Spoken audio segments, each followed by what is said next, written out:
Forget the printing press in the basement of a giant bank. The truth is a bit more complex, but fear not. We're here to unravel the mystery and explain everything you need to know about money creation in the modern world. Gone are the gold bars, a shift to fiat currency. Forget the overflowing treasure chests of pirate movies. In the past, money had a very real, physical connection to value. Currencies were often backed by precious metals like gold or silver. This meant that a gold coin, for example, had inherent value because it was literally made of gold. The amount of gold a country held determined the amount of money it could issue. This system had its limitations. Imagine trying to carry around a sack of gold coins to buy groceries. It was also cumbersome for international trade. As economies grew more complex, a new system emerged: fiat currency. Fiat currency is essentially government-issued money that doesn't have intrinsic value tied to a physical commodity like gold. Its value depends on the trust and stability of the government that issues it. Think of it like a special coupon everyone agrees has value because the government says so. The US dollar, the euro, and the Japanese yen are all examples of fiat currency. The shift to fiat currency offered several advantages. Convenience. Fiat currency is much easier to transport and store than heavy metals like gold. This made it more practical for everyday transactions and facilitated international trade. Flexibility. Governments can more easily control the money supply with fiat currency. This allows them to respond to economic conditions by increasing or decreasing the amount of money in circulation. Stability. In theory, a well-managed fiat currency system can be more stable than one based on gold. The value of gold can fluctuate significantly, while the value of a fiat currency is backed by the issuing government's promise to maintain its stability.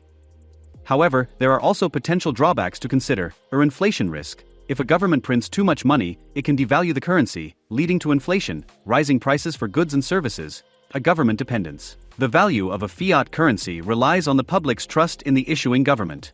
If that trust is eroded, the currency's value can plummet. So, how is money created then?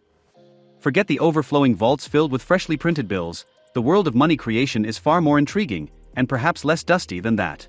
In today's world, money exists primarily as digital entries in computer systems, and its creation is a fascinating interplay between two key players. 1. Central banks. The masters of the money supply. Think of central banks as the grand orchestrators of the financial system. They hold the power to control the amount of money circulating in the economy, and they achieve this through a few key tools. Open market operations. Imagine the central bank acting like a big-time investor. They can purchase government bonds from commercial banks.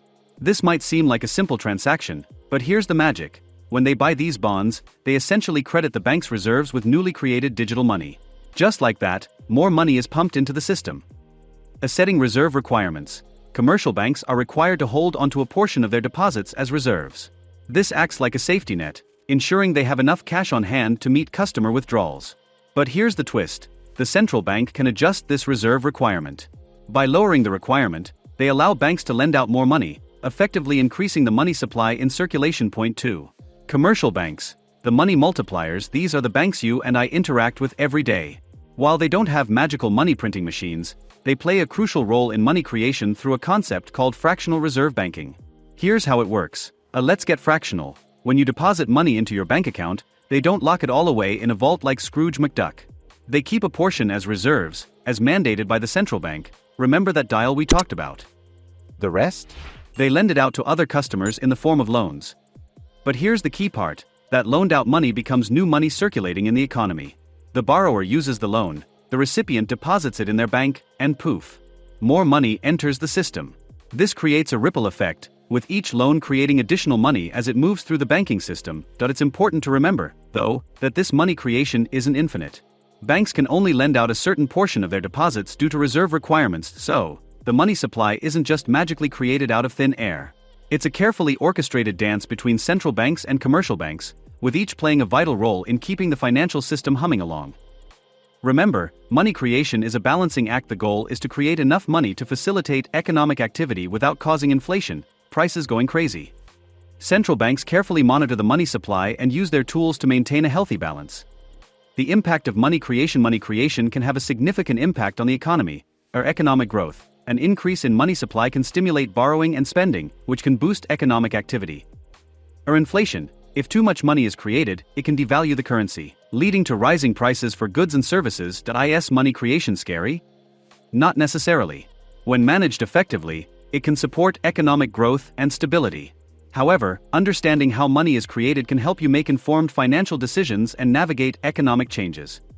What questions do you have about money creation? Leave them in the comments below. Also, if you enjoyed this video, be sure to like and subscribe for more content that explains the financial world in an easy-to-understand way.